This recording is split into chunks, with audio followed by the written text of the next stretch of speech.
Hivi Runa, jana tuliongea nini? Au unajisaurisha tu? Naelewa mke wangu. Lakini wewe mwenyewe unaona wakati tunaopitia. Bosi amenipa siku 3 tu nitafute hesabu yake. La sivyo anatunyang'anya bajaji.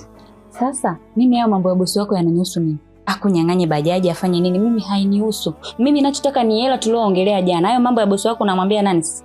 Yaani unaniambia ili iweje?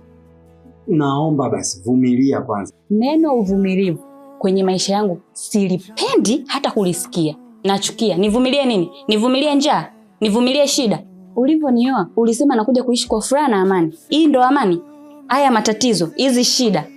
Sasa sikia, utachagua hili moja. Niende nikatafute mwenyewe hizo hela maana na uwezo wa kupata. Tena nikakulisha wewe kuanzia asubuhi, mchana, jioni. Vizuri kabisa. Sasa naona wewe majukumu yako yamekushinda kama mwanaume. Subiri mke wangu. Usifike huko. Yaani licha ya mambo yote yanayotokea mke wangu, wewe hauguswi. Hauguswi hata kidogo. Mbona najitahidi sana. Kila siku nikitoka huko nimetafuta hela yangu, nikija nao unaichukua unapeleka kwenye marejesho yako. Mara kwenye vikoba. Yaani kuanzia Jumatatu mpaka Ijumaa mke wangu, wewe kila siku ni marejesho.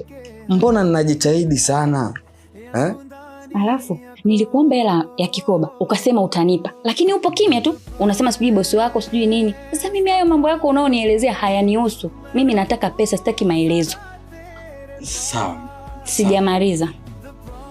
Na pale uliponielekeza kuwa niwe nakula, nimeama. Kwa sababu chakula chake hata sio kizuri. Nakula ule upande wa pili. Pale chakula chake ndo kizuri na gari.